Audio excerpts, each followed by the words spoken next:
Yeah, so really wonderful to be on this platform. What a fantastic kind of panel of speakers, and very pleased to see this strong show from the Southwest as well. So go Southwest.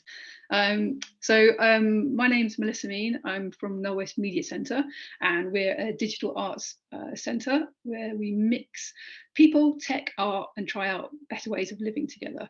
And I'm going to talk just a little bit about our people and place-led approach to tech innovation. So we are based in Knowle West, which is a 100-year-old council estate in South Bristol.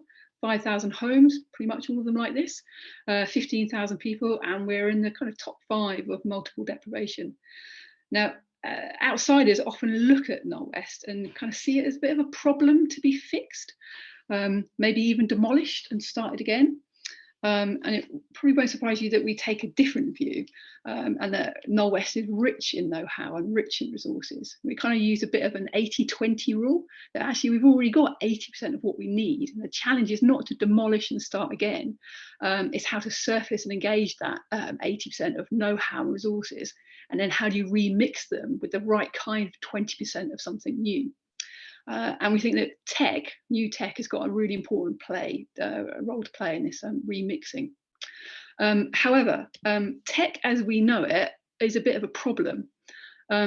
First, because tech innovation is conceived as tech push, treats the world as a bit of a blank slate, where the job is to make widgets and build from the internet up.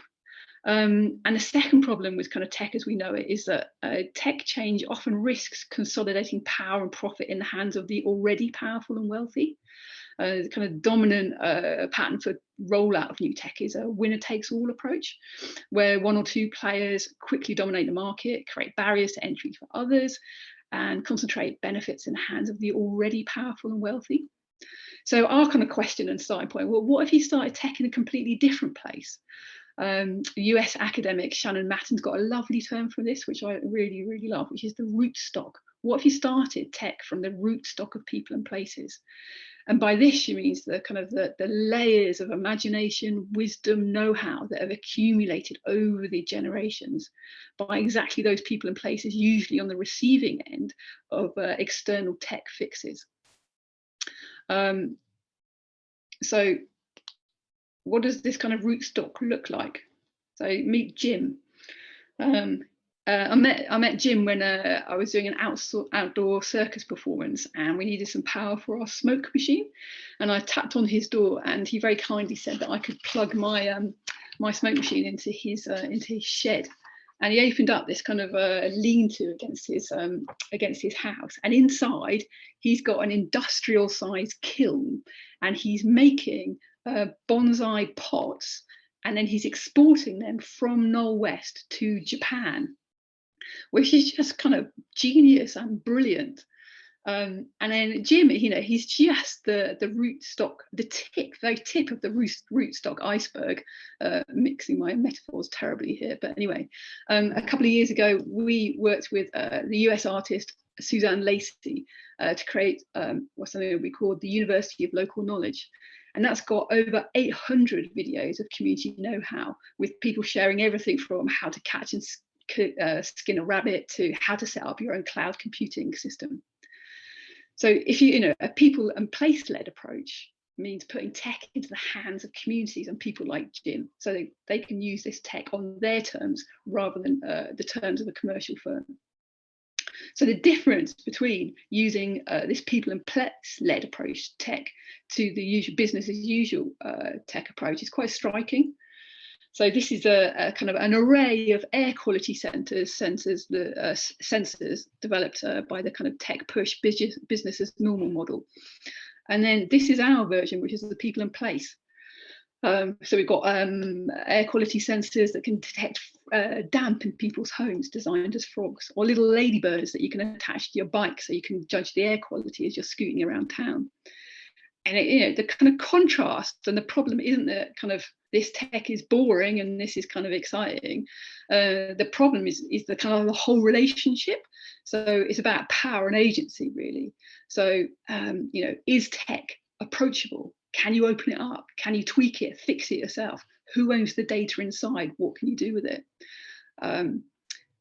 And I think we're really excited about how you can really put community tech in the hands of communities and use it on their terms. So one area we're particularly excited about at the moment is modern methods of construction. So construction is the kind of least digitized sector in the world, just above hunting. But this is kind of changing. So there's new modern methods of construction that are kind of sweeping in. So these are kind of digitized design and construction tools. And there's a kind of assumption of about what this tech revolution is going to look like, which is this picture on my right, might be your left, of like mega factories, centralized, massive kind of things. And I think this is the assumption of a lot of people in kind of government and big firms as well, that this is how it's going to roll out. But what if we could have a different kind of future that had community tech at the heart instead?